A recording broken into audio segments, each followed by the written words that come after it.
औज़ुबिल्लाहि मिनश्शैतानिर्रजीम बिस्मिल्लाहिर्रहमानिर्रहीम। अल्लाह के नाम से हम आज के इस बुक रीडिंग सेशन का आगाज़ करते हैं। First of all welcome to the management house all the participants. और today this is a program actually organized by CEO club Pakistan and management house. It is one of the top management, leadership and entrepreneurship development institute in Pakistan.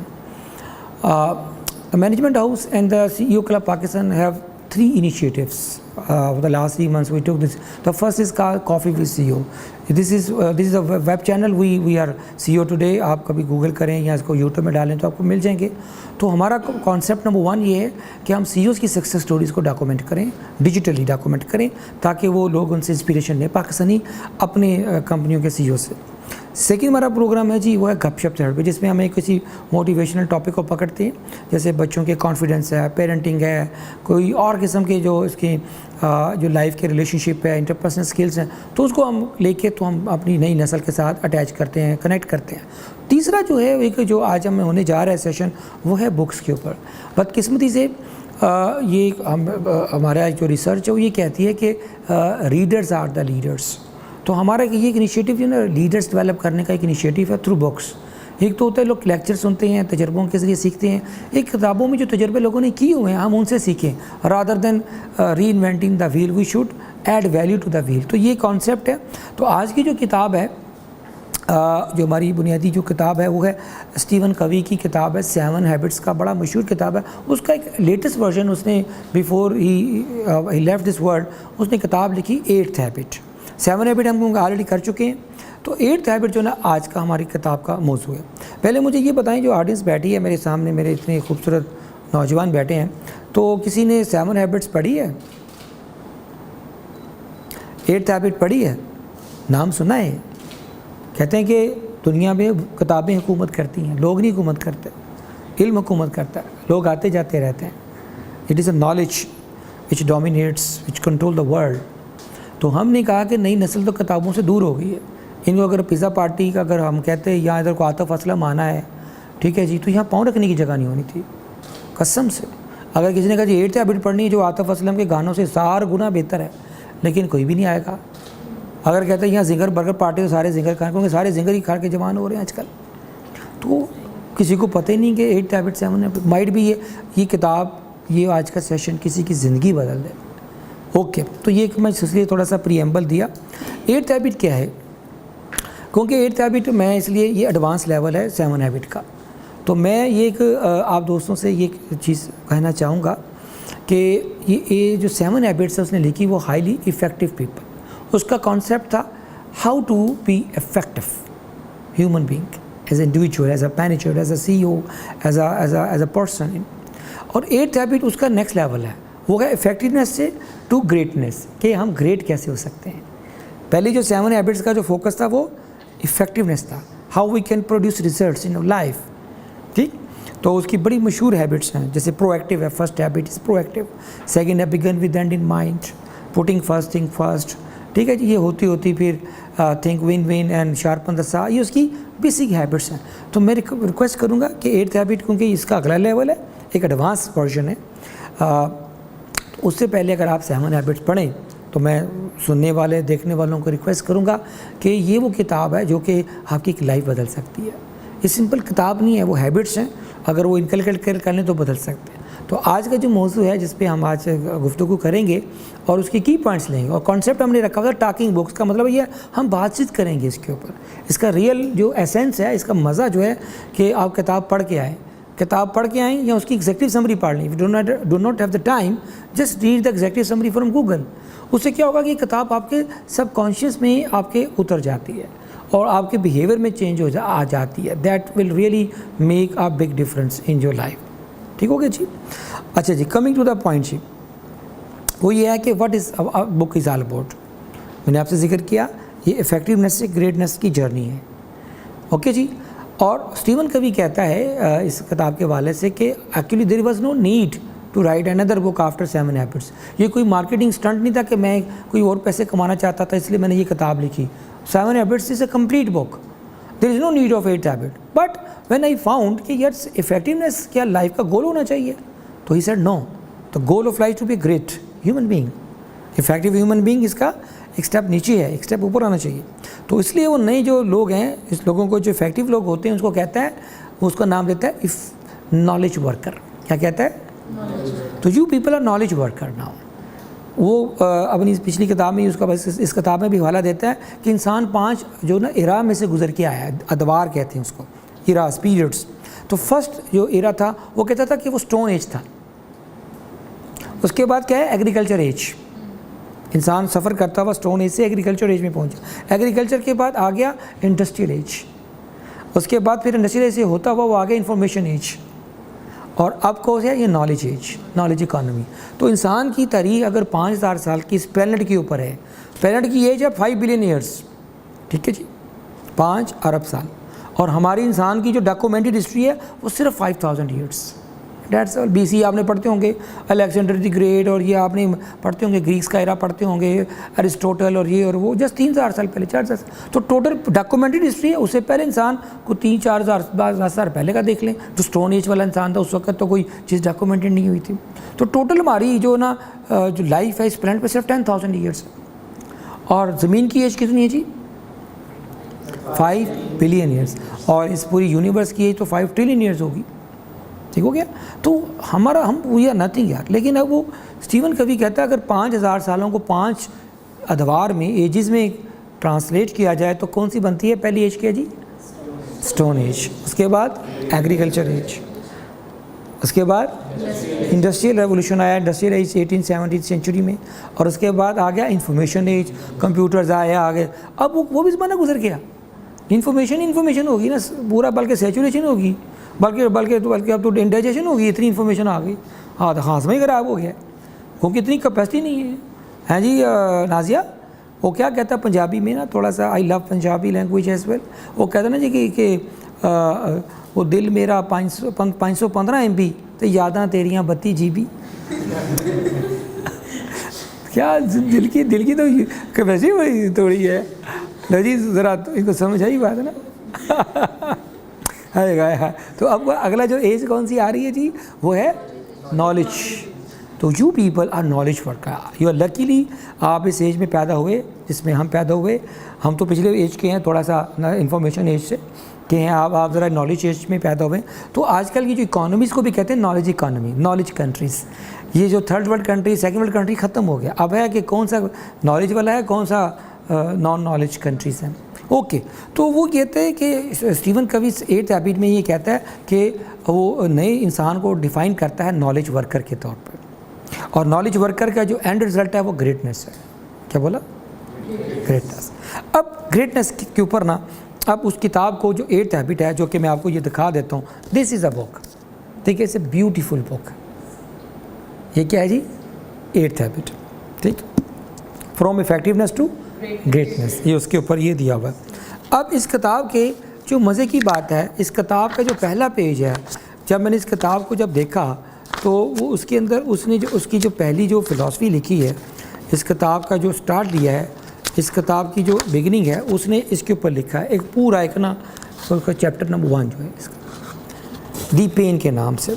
कहता है जी कि pen क्या है? ये असल में कहा कि ये है नए इंसान की, नॉलेज वर्कर की पेन। वो पेन का नाम क्या है नाजिया? आप तो माशाल्लाह बड़ी कम्युनिकेशन की माशाल्लाह उस्ताद हैं। आज के मॉडर्न इंसान की क्या पेन है? कम्युनिकेशन का क्या मसला आजकल? क्यों, क्या पेन क्या है आज के जदीद इंसान की? ये इतनी मज़े की किताब है। मेरा दिल कर रहा था काश मैं लिखता था ना आतिफ असलम को, इस बहाने में ये किताब पढ़ा देता लोगों को। यहाँ बैठने की जगह होनी थी, हम 2 किस्म के गाने सुनने के लिए आ जाते। इतनी बड़ी जो ना किताब की आज हमारी डिस्कशन है। ये पेन आजकल ये है कि वी हैव स्टिफल्ड आवर वॉइस। आज के जदीद इंसान ने अपनी आवाज़ का, अपने दिल की आवाज़ का गला घोंट दिया है। क्या बोला? We do not live our own life, we live others life. अक्सर डॉक्टर कहते हैं तुम अब्बा डॉक्टर नहीं बन सका, कहता बेटा मेरी जगह तू ही डॉक्टर बन जा। वो अपनी ख्वाहिशें अपने बच्चों में पूरी कर रहे हैं। ये नहीं पूछा बेटा तू क्या बनना चाहता है, हाँ बेटा तू क्या बनना चाहता है। वो इस चक्कर में वो बच्चा जो है ना वो बेचारा लॉस्ट। लड़की को कहती, माँ कहती तू डॉक्टर बन जा, ठीक है। वो कहते तू ये कर ले, तू CSS कर ले, तू ये कर ले, तू इंजीनियर बन जा, तू MBA कर ले, तू HR पढ़ ले, तू मास्टर्स कर ले, इकोनॉमिक्स पढ़ ले, ठीक है जी, तुम अमेरिका चला जा। ये नहीं पूछना चाहता, कोई पूछता कि तुम क्या करना चाहते हो। तो क्या कहता है स्टीवन कवी, कहता है कि पहला आज के जदीद इंसान का जो पहला मसला है वो क्या है, they do not listen their inner voice. क्या बोला, हम अपने दिल की बात ही नहीं मानते, क्योंकि सबसे बड़ी चीज़ जो सलाहियत है, अगर हम एक्सीलेंट होना चाहते हैं, ग्रेट होना चाहते हैं, तो first we have to listen our inner voice. और इसका दूसरा हिस्सा इस किताब का क्या है कि when we are able to listen our inner voice, हम अपने दिल की बात सुनना क्या कहते हैं सीख लें, we learn to listen our inner voice, then we should help others and inspire others to listen their inner voice. तो इजाज़ सर इस वक्त बैठ के आपके साथ कर रहा है कि मैंने अपने दिल की आवाज़ सुनी, मैंने अपने दिल को अपना समझा, मैंने एक पाकिस्तान का सबसे बड़ा इंस्टीट्यूट बनाने की अल्लाह ने तौफीक दी, जैसे स्कॉल मैनेजमेंट हाउस, और मैं चाह रहा हूँ कि हर बंदा अपने दिल की आवाज़ सुनना है। ये स्टीवन कवी कह रहा है। कैसा लगा जी आपको? और ये आज का सबसे बड़ी पेन है ना, ये कहता है जैसे वो 3 इडियट्स में क्या होता है जी, क्या कहता है जी, वो कहता है जी मैंने तो जियोग्राफिया, मैंने तो फोटोग्राफी करनी है, मैंने प्रोफेशनल नेशनल जियोग्राफिक फोटोग्राफर बनना है जो होता है, वो अब्बा ज़बरदस्ती बंदूक रख कर उसको कहता है तूने इंजीनियर बनना है। वो एंड में जाके जब उसका लैपटॉप उसको पकड़ाता है और उसके बाद क्या कहता है जी, तो उसको कैमरा देता है, इफ़ यू रिमेंबर। तो क्या होता है, कहता है जी कि मैं तो चाहता हूँ कि यार मैं ये बनना चाहता हूँ ना, ठीक है जी, मैं नहीं बनना चाहता, मेरे अंदर इंजीनियर नहीं है। पाकिस्तान के अंदर अंधा अंधे को गाइड कर रहा है, क्या कर रहा है जी, blind is following another blind, जो खुद नहीं कर सका वो कर रहा है। मैंने एक डॉक्टर से पूछा कि डॉक्टर साहब आप इतने अच्छे डॉक्टर क्यों हैं, you are best doctor in the town, आपकी बड़ी तारीफ़ें दुम्बे मची हुई हैं, आपसे अपॉइंटमेंट नहीं मिलती। तो डॉक्टर पता क्या कहता है, कहता है जी मैं अच्छा डॉक्टर नहीं हूँ। पर मैंने कहा सारी दुनिया कहती है आप तो इस पाकिस्तान के सबसे बेहतरीन डॉक्टर हैं, आप कैसे आप ये बात कह सकते हैं कि आप अच्छे डॉक्टर नहीं हैं। वो आगे से कहता है कि असल में मैं म्यूजिशियन हूँ। क्या बोला, एक पाकिस्तान लाहौर के बड़े हॉस्पिटल का वो डॉक्टर है और हेड है डिपार्टमेंट का, लेकिन बिकॉज जब उसके पास एक इंडिविजुअली बैठा, क्योंकि उसने इनर वॉइस सुन लिया अपनी, कहता मैं ये करता हूँ कि जब मैं सुबह दफ्तर जाता हूँ, सुबह 9 बजे मेरा अगर ऑफिस होता है, मैं हॉस्पिटल जाता हूँ, तो सुबह मैं उठ के 7-8 बजे उठता हूँ, ठीक है जी, और पहले 1.5-2 घंटे अपनी म्यूजिशियंस की, मैं म्यूज़िकल इंस्ट्रूमेंट्स की राग करता हूँ, रियाजत करता हूँ। उस रियाजत से क्या होता है, मेरी जो एनर्जी दबी होती है वो बाहर आ जाती है और मैं बड़े अच्छे ऑपरेशंस करता हूँ। And I am the best doctor because I am the best surgeon, and I am because why I do the best surgeries, because I nurture my hobby in the morning, it gives me energy। और 99.98% अगर पाकिस्तान के बाहर खड़े हो जाए ना, चौक में खड़े हो गए आप खड़े हो जाएं, किसी की आंखों में रोशनी नज़र नहीं आएगी, चेहरे पे मायूसियाँ नज़र आएंगी, हर शक्ल किसी चेहरे पे, कभी मुस्कुराहट नज़र आती है लोगों के, कभी चौक में खड़े हो गए ज़रा एक सिर्फ फेस रीडिंग करना शुरू कर दें। और जब होता है वो क्या कहते हैं, जब कोई इशारा रुकता है तो अब तो लोग इशारे पे रुकना भी भूल गए हैं, टेंशन इतनी होती है, पता नहीं कि रेड लाइट है, ये जल्दी में बहुत। और मज़े की बात है, मैंने ये भी देखा, हमारे ये जो मसले मसाइलों में से एक मसला है, एक अंग्रेज़ ने पाकिस्तानियों पे किताब लिखी, बड़ी मज़े की किताब थी, उसमें वो 25 साल वो बंदा पाकिस्तान में रह के गया, यूनाइटेड नेशन का बंदा था, तो उसने किताब लिखी कि पाकिस्तानी कौम टैलेंट में कोई इसको बीट नहीं कर सकता। उसने एक मिसाल दी अपनी कि मैंने एक दफ़ा पाकिस्तानी को टैलेंट ये देखा, इतने रिस्क टेकर है ना, ये जीते हैं। ये कहता जी क्या किया कि मैंने देखा कि एक पाकिस्तानी, मैं अपना रेलवे का फाटक होता है, वहाँ गाड़ी खड़ी करके खड़ा हुआ था, एक नौजवान आया, उसके पास साइकिल थी, उसने पता कि गाड़ी आ रही है, फाटक बंद है, उसने फिर क्या किया, उठा के साइकिल फेंकी उधर, छलांग लगाई और गाड़ी उधर से गाड़ी आ रही है, it doesn't look at the rail car, उसने भाग कर वो सड़क क्रॉस कर लिया जी, उसका जो रेलवे जो ट्रैक था। और मैंने समझा शायद इसका कोई बीमार है, कोई घर में कोई अस्पताल में है, कोई इतने इमरजेंसी में है, होंगे everybody is in emergency in Pakistan. तो वो कहता जी वो भागता हुआ निकल गया, जब वो आगे मैंने चला गया, थोड़ा सा कुटा, मैं गाड़ी लेके आगे गया तो आगे एक मजमा खड़ा था, शोर हो रहा था, काफ़ी ढेर सारे लोग खड़े थे और वही बंदा वो साइकिल को खड़ा करके उसके कैरियर पे खड़ा ऐसे करके देख रहा था। और मैंने कहा पता नहीं क्या है, आगे देखा तो वो बंदर का तमाशा हो रहा था, तो वो बंदर का तमाशा खड़ा होकर देख रहे हैं। तो कहते हैं ये पाकिस्तानियों की दौड़ है कि हर बंदा जल्दी में आए लेकिन देखना बंदर का तमाशा है, they don't have any purpose. तो स्टीवन कवी ये कहता है, मैंने सिर्फ इसको लोकलाइज कर रहा हूँ इस किताब के कंटेंट को, ताकि आपको ना मेटाफर्स और सिमिलीज अपनी हों, कॉन्सेप्ट मैंने वो दिए बता रहा हूँ ताकि उसको मैं एग्जांपल्स, लोकल एग्जांपल्स के साथ आप मेरी बात समझी ना, ताकि वो आपके दिल के दिमाग के अंदर उतर जाएंगी ना ये चीज़ें सारी। तो क्या हुआ, कहता है कि पहले अपनी अंदर की आवाज़ सुनो। Know my question is this, अंदर की आवाज़ का क्या मतलब और कैसे सुनी जा सकती है? हाँ जी नाजिया जी। जी सर। जब आपको अपनी स्किल्स का पता होगा, अपने प्लस पॉइंट का पता होगा, तभी आप जान सकते इनको मोबाइल देना यार, ये देना। जब आपको अपनी स्किल्स का पता होगा, जब आप अपने आप को एक्सप्लोर करते हो, तभी आप जान सकते हो कि आपकी क्या। तो कैसे स्किल्स पता चलेंगे? हमें अपने बारे में कुछ सोचना है कि हम किस चीज़ में अच्छे हैं, हम क्या काम ऐसा है जो सबसे दूसरों से अच्छा कर सकते हैं। तो कैसे करेंगे?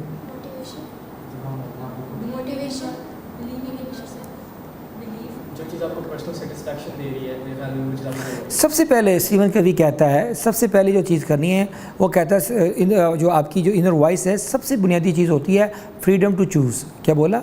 सबसे पहले तो आप फ्री हैं टू चूज़। हमारी जो वॉइस को बंद कर दिया जाता है कि हमारे पास चॉइस ही नहीं है। आपको तो बैकवर्ड्स आर नो चूज़र, हमारे पास चॉइस नहीं है ना जी। लड़की को कहते हैं बस सथे ब्याह करना है, बस मर के निकलना, तो बस कहानी ख़त्म, तो बोल नहीं सकती, कहानी ख़त्म, उसका पैशन इनर वॉइस ख़त्म। वो तो कहती है चाचा मेरा चाचा जी मेरी गल सुन लो। हम तो बात भी नहीं सुनते, वो बेचारी खुदकुशी कर लेगी लेकिन उनको बात नहीं सुनेगा कोई। People do not listen. हमारे पाकिस्तानी सब वली अल्लाह हैं, 20 करोड़ में से 21 करोड़ वली अल्लाह हैं। क्यों? कहता है मैंने पता तुसी की कहना है। हर आदमी को पता है कि तुमने क्या बोलना है। हम हर बंदे के दिल का हाल जानते हैं जी।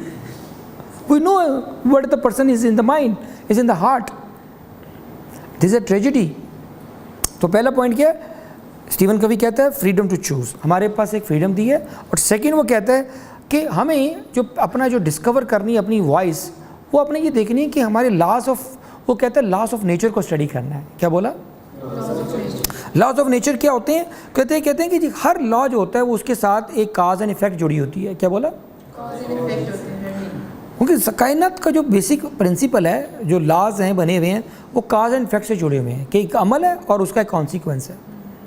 क्या बोला?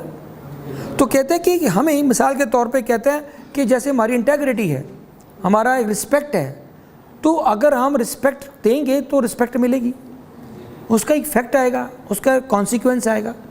जैसे मुझसे अक्सर लोग पूछते हैं, है नाजिया जी, कि आजकल के पेरेंटिंग के ऊपर हम सेशंस करते हैं, तो बच्चों की पेरेंटिंग के हवाले से बड़ा सीरियस प्रॉब्लम है आजकल ना पेरेंट्स के साथ।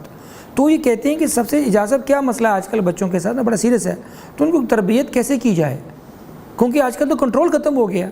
मोबाइल ने ये जो हमारा कंट्रोल मैकेनिज़्म तो ख़त्म कर दिया ना। पहले था जी सॉफ्टवेयर लगा लेंगे मोबाइल के ऊपर, बच्चे कोई गलत साइट्स पे ना चले जाएं या कोई उसका मिसयूज़ ना करें। अब तो कहानी ख़त्म होगी ना जी। अब वो कहते हैं कि क्या तरीका का, वैसे भाई दबे क्या तरीका?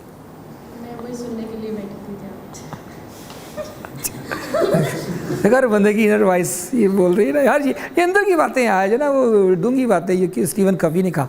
ठीक है जी। वो कहते हैं कि सबसे इंपॉर्टेंट चीज़ आज की नई नस्ल का जो सॉफ्टवेयर है कंट्रोल करने का मैकेनिज़्म, वो ये नहीं कि मोबाइल छीन लो या उनको ओबीडियंस डंडे से सिखाओ।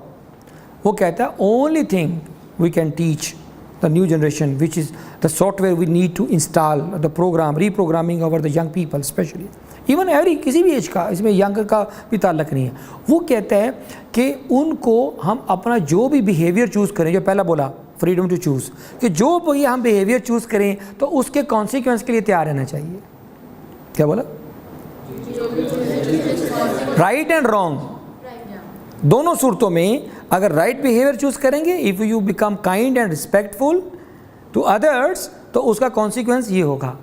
If you are jealous, you are greedy, ठीक है, हम कोई ऐसा बिहेवियर अडॉप्ट करते हैं, हम किसी का डिसरिस्पेक्टफुल हो जाते हैं, तो उसका कॉन्सिक्वेंस क्या होगा वो भी आपको चूज़ करना पड़ेगा। जैसे हम खाना है, हमारे पास चॉइस है कि हम ये खाएं या ना खाएं।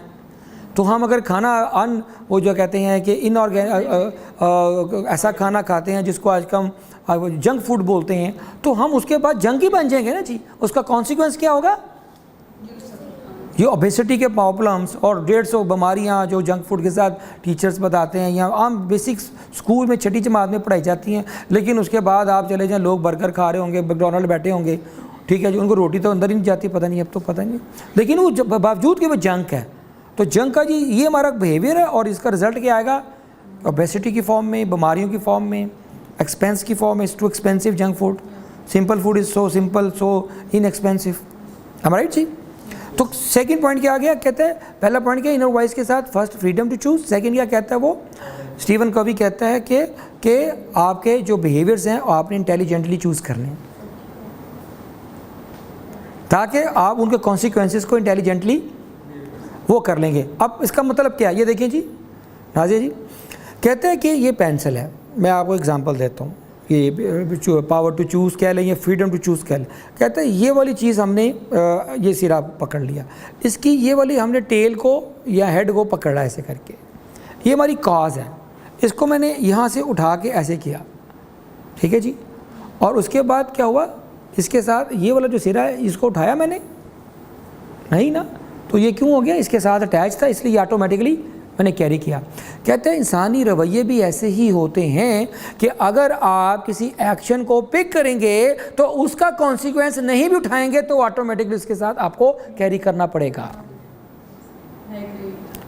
ये है नया प्रोग्रामिंग कि ये राइट है या रॉन्ग है, ये गलत है या दुरुस्त है। ये फ्रीडम टू चूज़ खुदा ने दी है हर इंसान को। कुरान पाक में है कि हर इंसान की नफ्स के अंदर राइट एंड रॉन्ग की सेंस रख दी गई है, and this sense is called the power of ethics. नहीं मगर एज इन ये भी तो कहते हैं कि ये माइक ले लें आप, माइक लें आप। मतलब इस by this what you are trying to tell is कि आप किसी की फितरत को चेंज कर सकते हैं, यस और नो। क्या चीज़? किसी की फितरत को चेंज कर, देखें दो बातें, आपने एक सवाल पूछा, ये दो चीज़ें हैं। एक देखिए मैं किताब पे फोकस कर रहा हूँ। आपका जो क्वेश्चन है फितरत होती है नेचर, अंग्रेज़ी में बोलते हैं, और एक होता है हैबिट्स, ठीक है। तो आप हैबिट्स को चेंज कर सकते हैं, नेचर को चेंज नहीं कर सकते, क्लियर। और साइकोलॉजी के अगर साइंटिफिक आंसर लेना चाहें, यस, अगर आप इसको इस एंगल से देखना चाहें कि फितरत हैबिट्स जिसे बोलते हैं, ठीक है जी, इसमें दो बातें क्लियर कर लें। एक होती है हमारी जेनेटिक्स, क्या बोलते हैं, एक होती है हमारी इन्वायरमेंट। इंसान की फितरत कैसे बनती है, ये ज़रा सवाल है ना, इंपॉर्टेंट। क्या बोला, जेनेटिक्स और इन्वायरमेंट, ये दोनों चीज़ें मिलकर ह्यूमन फितरत बनती है ना। कि वो कहता है ये वो बंदा ने चोरी कर ली क्योंकि भूख लगी हुई थी, तो फितरत में चोरी लिखा हुआ था यार, भूख ने उसको कंपेल किया टू गो फॉर, ठीक है ना, इन्वायरमेंट आके ना, जेनेटिक्स में लिखा हुआ तो चोर है। नहीं पता एक बड़ी कोई जल्दी खातून जो चोरी करके, कौन, मैं बता रहे लोगों ना बात, वो हैबिट्स में आ जाता है कि लर्निंग हैबिट्स आ जाती हैं। शुरू में किसी ने उसको टोका नहीं था, वो हैबिट डेवलप हो गई। शॉप लिफ्टिंग में क्या होता है, मैंने ये रिसर्च पढ़ी है कि शॉप लिफ्टिंग जो होती है वो क्या कर रही होती है, खवातीन कर रही ज़्यादा होती है, मर्द नहीं करते, ये रिसर्च कहती है। और शॉप लिफ्टिंग के जो बिहेवियर यही होते हैं, वो एक प्लेयर मिलता है, वो एक हैबिट बन जाती है। हैबिट के पीछे याद रखिएगा दो चीज़ें होती हैं, या वी सीक, क्या कहते हैं, प्लेयर, या वी अवॉइड पेन। हर बिहेवियर के पीछे दो चीज़ें होती हैं। Coming to the point, next level, okay जी। फिर वो कहता है उसमें जो कहते हैं लिसन योर इनर वॉइस, कहते हैं स्टीवन कवी एट्थ हैबिट में कि ग्रेटनेस की हैबिट है ये। वो चार चीज़ें बताता है जी, इन चार इंटेलिजेंसेस हैं इंसान के अंदर, 4 इंटेलिजेंसेस। नंबर 1 उसको कहते हैं वो हमारी क्या है, मेंटल इंटेलिजेंस है। एक हमारी फिज़िकल इंटेलिजेंस है, तीसरी हमारी जो है इमोशनल है, और चौथी हमारी स्पिरिचुअल इंटेलिजेंस। वो कहते हैं इन चारों इंटेलिजेंसेस को हमने यूज़ करना है। कि ये जो सवाल था कि how to find your inner voice. Number 1 कहता है जी आपने जो मेंटल जो होती है ना इंटेलिजेंस को कन्वर्ट करना है इनटू विजन। क्या बोला, अगर आपके पास अल्लाह ने एक जहानत का मेयार दिया है आला किस्म का, तो सबसे पहले आप अपनी विजन स्टेटमेंट लिखेंगे लाइफ की कि आपने जाना कहाँ है। तो आपको मैं सवाल पूछ लूँ, आपकी PMS जिसे हम बोलते हैं पर्सनल मिशन स्टेटमेंट या PVM personal vision statement PVS है? कभी लिखाई किसी स्कूल कॉलेज यूनिवर्सिटी में आज तक? हर स्कूल में जाते हैं, कॉलेज में जाते हैं तो एक फॉर्म देते हैं फिल करने के लिए, या जॉब में जाते हैं तो क्या देते हैं जी? फॉर्म देते हैं कि जनाब आपका नाम, आपकी कंपनी का नाम, ओ नहीं आपका नाम, आप कहाँ पैदा हुए, और आखिर में क्या होता है जी? क्या लिखा जाता है? लिखा क्या जाता है एंड पे कि जनाब जी आपका डेट ऑफ बर्थ। क्या बोला जी? कभी आज तक किसी ने पूछा आपका पर्पस ऑफ बर्थ क्या है? ये खाना आज के बाद ऐड कर दें कि आप कभी HR मैनेजर बने, या आप कभी हायरिंग करें, या आप कोई किसी से पूछें तो लिखें सर पर्पस ऑफ बर्थ क्या है। सर जी पैदाइश तो मंकीज़ भी हो रहे हैं, इंसानों में भी तुम्हारे में क्या फ़र्क है? वाई वी आर, आपको पता है कि इंसान में और एनिमल्स में क्या, वाई वी आर, क्योंकि हम क्या कहते हैं? हम कहते हैं अपने आप को अशरफुल मखलूक़ात, जिसको कहते हैं crown of creature. We are crown of creature. क्यों कहते हैं? यस, तो फ्रीडम टू चूज़ जो थी वो किसी और को, स्पीशीज़ को नहीं दी गई। तो फ्रीडम टू चूज़ जो है, तो उसकी अंदर स्टीवन कवी कहता है, जो 4 इंटेलिजेंस की बात करता है, वो कहता है फर्स्ट इंटेलिजेंस जो होती है या एनर्जी जो होती है आपकी, वो मेंटल एनर्जी है।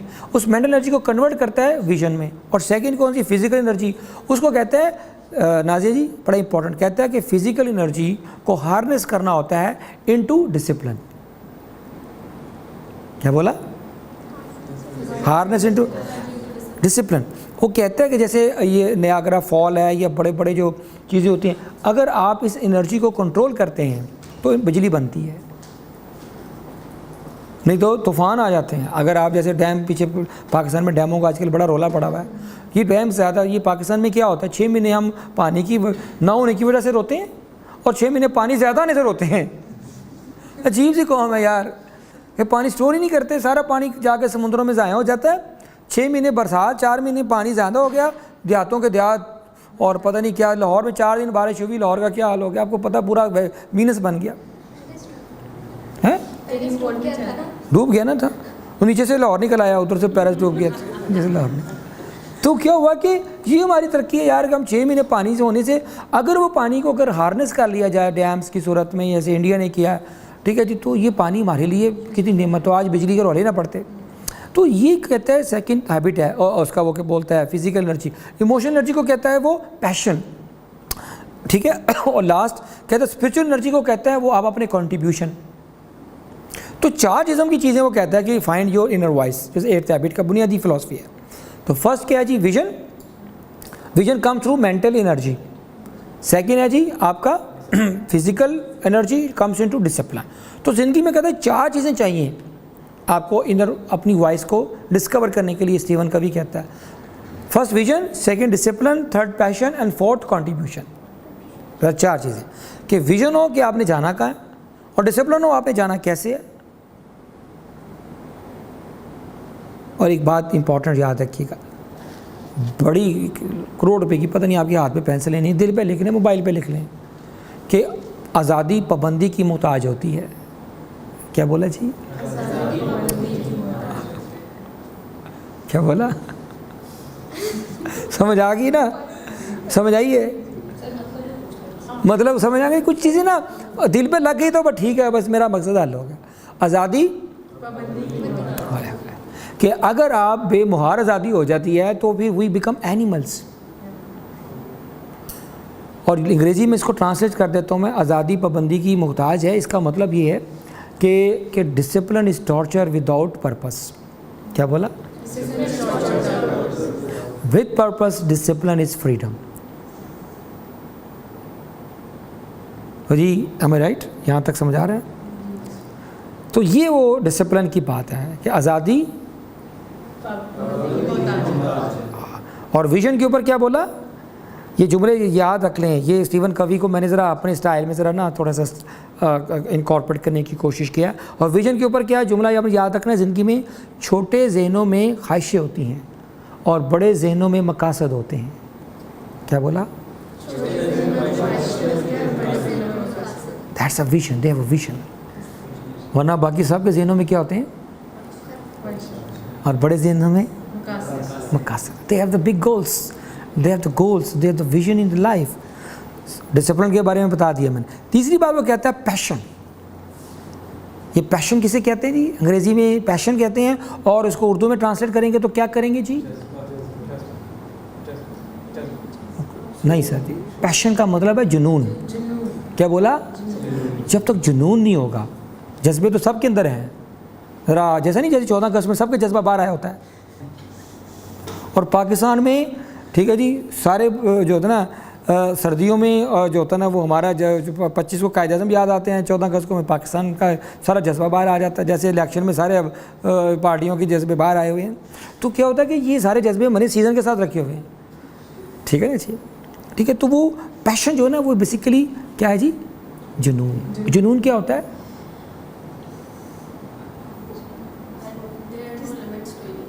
नहीं चाहिए, थोड़ा याद रखिएगा। जुनून जो होता है ना जी, इसको जुनून जो होते हैं इसको अंग्रेज़ी में हम फिक्सेशन कहते हैं।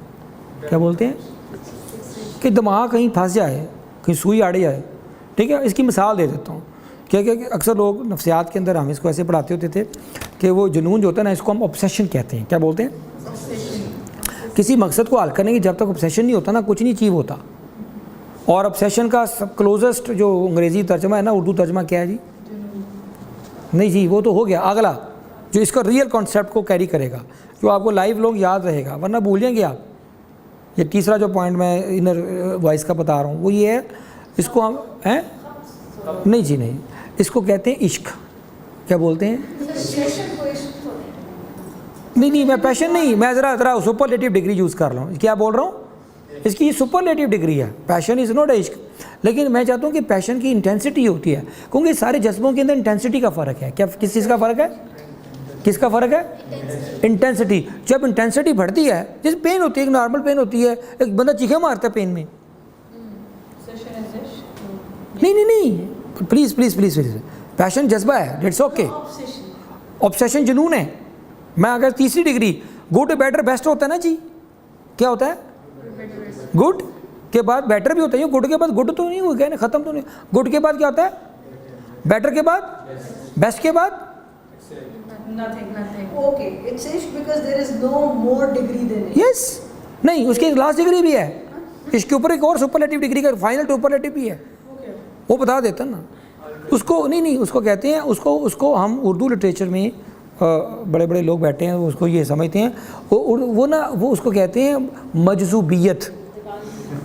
नहीं, हाँ यस, उसी करीब है। मजजूबियत कहते हैं जब आप मजजूबियत होते हैं, जब आप अपनी अपनी सेंस से निकल जाए। मजजूब नहीं होते जैसे आपने बैठे होते हैं, ठीक है ना, जैसे हमारे अपने बड़े बड़े मजजूब, वो उसको अपनी होश ख़त्म हो जाती है।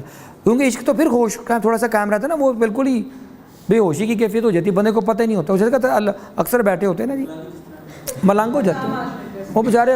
और आपने देखा ना, अक्सर आपने यूनिवर्सिटियों में मलंग देखे होंगे, आप दादा साहब के बाद मलंग नज़र आए, वो सारे आशिक होते थे किसी ज़माने में। उनकी आखिरी डेज पे वही पहुंचते हैं, यहाँ दादा साहब के पास बैठे होंगे वो। ठीक है, हाँ, वो एक और लाइन है वो स्पिरिचुअलिटी की। कमिंग टू द पॉइंट, वो कहते हैं emotional energy convert into your, ये आपका जुनून में होनी चाहिए, ताकि आपका जो विजन है और उसको डिसिप्लिन में हार्नेस कर देंगे तो you achieve your vision. Last वो कहता है कि ये जो फाइंड योर इनर वॉइस में, वो कहता है चौथी जो इंटेलिजेंस है उसको, वो स्पिरिचुअल जो एनर्जी को वो कहता है कॉन्ट्रीब्यूशन। वो क्या कहता है कि make a difference in society. That is very की। जो जितनी आपकी सेटिस्फैक्शन आपको किसी दूसरे को सर्व करके मिलती है, आप भूखे को खाना खिला के, जो खुद पेट भर के खाना खाने से इतनी आपको सेटिस्फैक्शन नहीं आती जब किसी भूखे को खाना खिलाएं। ऐसे ही तो वो एक आपकी, तो वो 4 इंटेलिजेंसेस या 4 एनर्जीज को कन्वर्ट करके 4 रोल डिफाइन करता है। ये है जी आपकी फाइंडिंग योर इनर वॉइस। ये आपकी एक्सरसाइज आपने घर जाके करनी है। फिर वो कहता है कि जब ये आपने लेवल अचीव कर लिया, क्योंकि बदकिस्मती से ऑर्गेनाइजेशन के कॉन्टेक्स्ट में देखें तो 99% लोग पाकिस्तान के हवाले से अगर मैं देखूं तो लोग जो जॉब करते हैं वो सिर्फ बॉडी की नीड्स को फिल कर रहे होते हैं। क्या बोला? उनके पास सिर्फ फिजिकल नीड होती है कि डिसिप्लिन होता है, सुबह आए शाम को चले गए, 9 से 5 घड़ियाँ देख रहे होते हैं लोग। They don't have any creativity, innovation at work. They are not allowed to display. डब्बा बैग आए और डब्बा बैग चले गए. क्या बोला? मतलब कुछ भी नहीं उन्होंने ओपन किया अपना क्रिएटिविटी को. सिर्फ हमारा डॉक्टर बन के, इंजीनियर बन के या कोई नौकरी करके 9 से 5 चले गए दुनिया से. तो वो स्टीवन कवी यही कहता है कि ज़्यादातर हमारा प्रॉब्लम ये होता है कि हम अपनी इस इनर वॉइस को खुद स्टिफल कर देते हैं. मुनी न्याजी का एक शेर है, मेरा ख्याल है स्टीवन कवी का मेरा ख्याल दोस्त ही होगा ये मुनी न्याजी. वो कहता है मैं खुद ही हूँ अपने आप के पीछे पड़ा हुआ, मैं खुद ही हूँ अपने आप के पीछे पड़ा हुआ, मेरा शुमार भी तो मेरे दुश्मनों में है, मेरा शुमार भी तो मेरे दुश्मनों में. हम सबसे बड़े दुश्मन खुद होते हैं. हमारा सबसे बड़ा ह्यूमन का जो एनिमी है वो उसका अपना कंफर्ट जोन है. क्या बोला? इंसान अपनी कंफर्ट जोन पे फंस जाता है कसम से. लोग उसके लिए कुर्बानी देते हैं अपनी अपनी अपनी ख्वाहिशों की. मैंने कई लोग पाकिस्तान में हर दूसरा बंदा अपने घर से तंग है, हर लड़का बच्चा अपने अब्बे से तंग है, हर ठीक है जी बंदा दूसरा बंदा अपनी बीवी से तंग है, हर बंदा अपने बॉस से तंग है.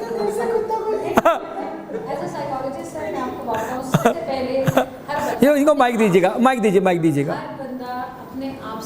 वो पहले तो हो गया ना कि खुद ही हूँ अपने आप के पीछे पड़ा हुआ, मैं खुद ही हूँ अपने आप के पीछे पड़ा हुआ, मेरा शुमार भी तो मेरे.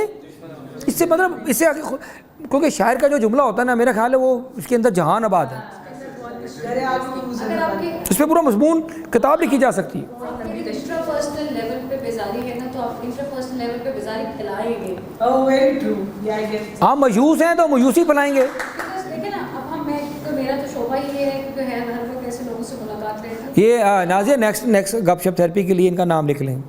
Okay. But what I'm saying is कि you know what you are, अगर मेरे अंदर पॉजिटिविटीज़ हैं तो मैं पॉजिटिविटी ही बाहर फैलाऊंगी ना. इंट्रापर्सनल लेवल पे मेरे अंदर अगर बेजारी है, हर चीज़ मेरे अंदर नेगेटिविटी है, तो मैं आपको क्या दूंगी एज ए टीचर? मैं आपको क्या रिसोर्स दूंगी? नेगेटिव दूंगी. अगर मेरे अंदर कोई और इस किस्म की फीलिंग्स है तो मुझे लगता है कि ये हमारा सारा सिलसिला जो है ना, वो चाहे स्पिरिचुअलिटी से लेके इमोशनल इंटेलिजेंस तो Domestic life. Yeah. Emotional intelligence always starts with the intrapersonal level.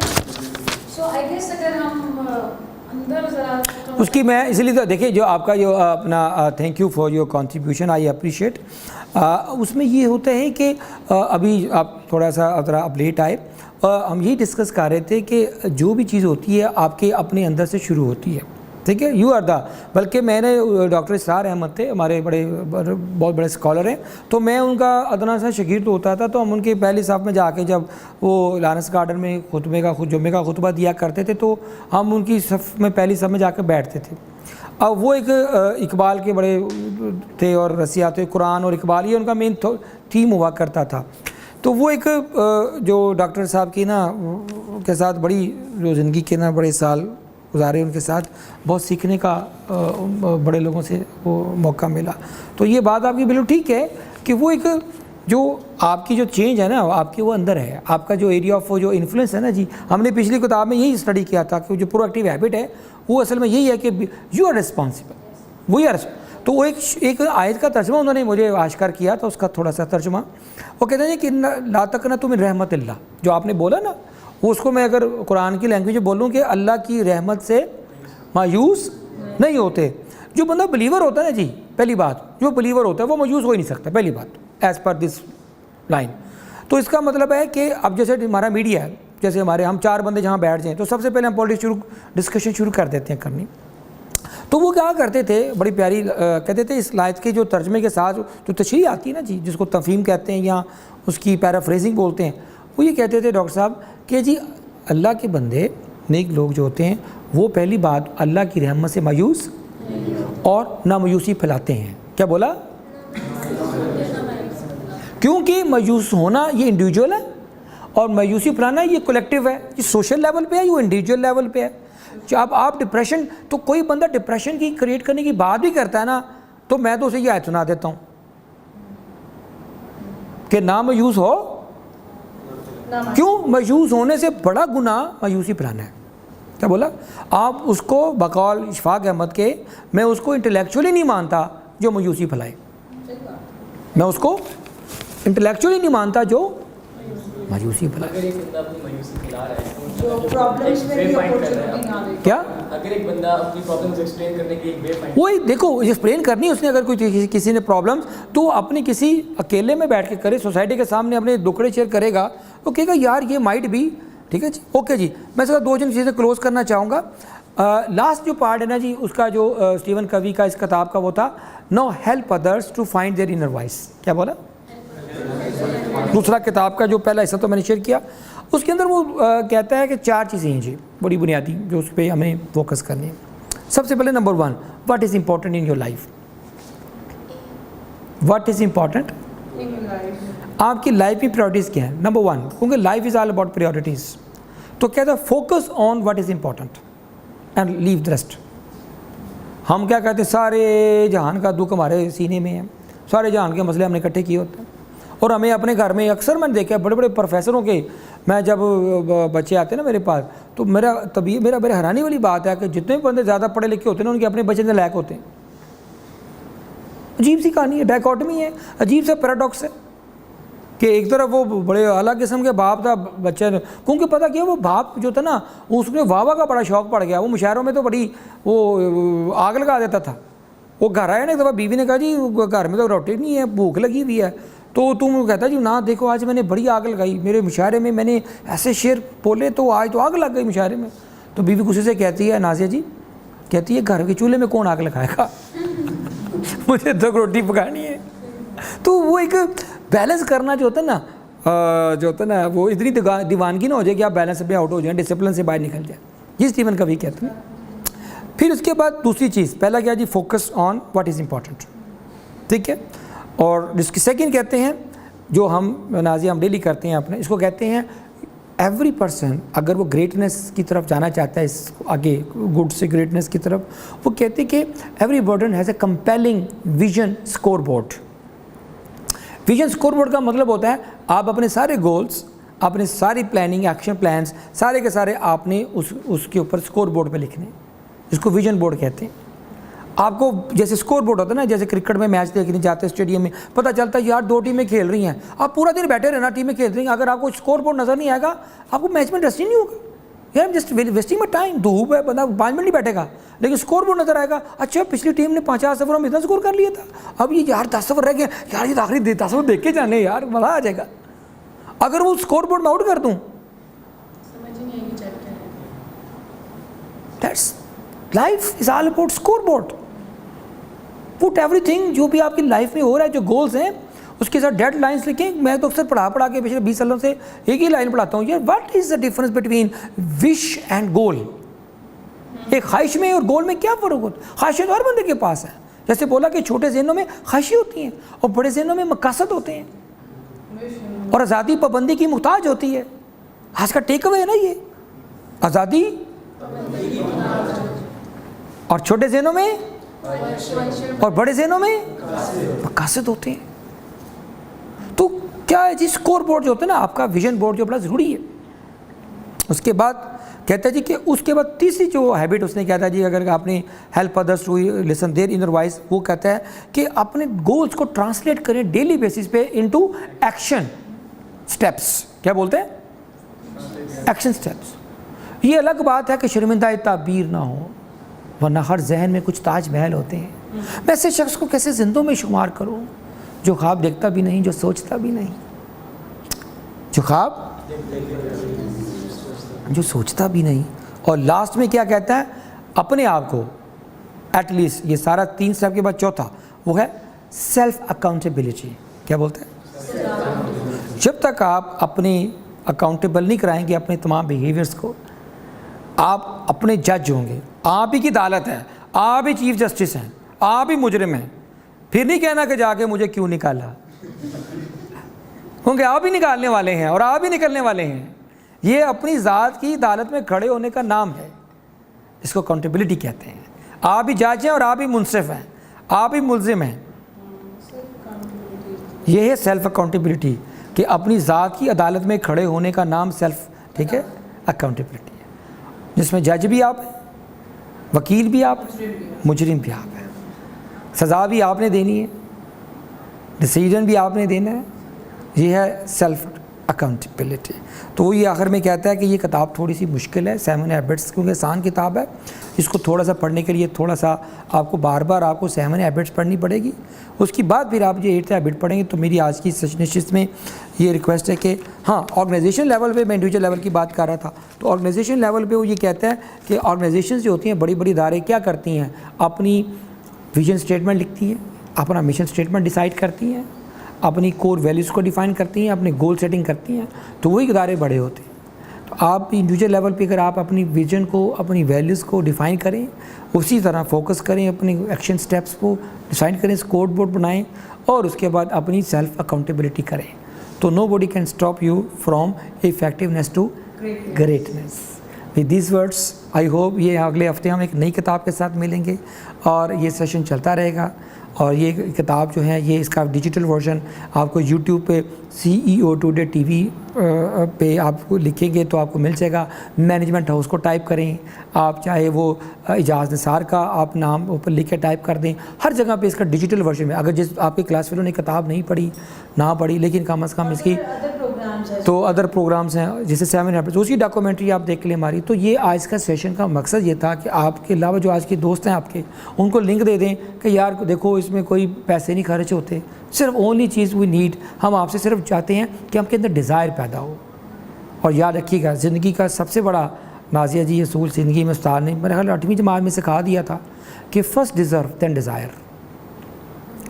हमारी आज नई नस्ल का सबसे बड़ा अलमिया ये है कि they first desire than they may deserve may not deserve.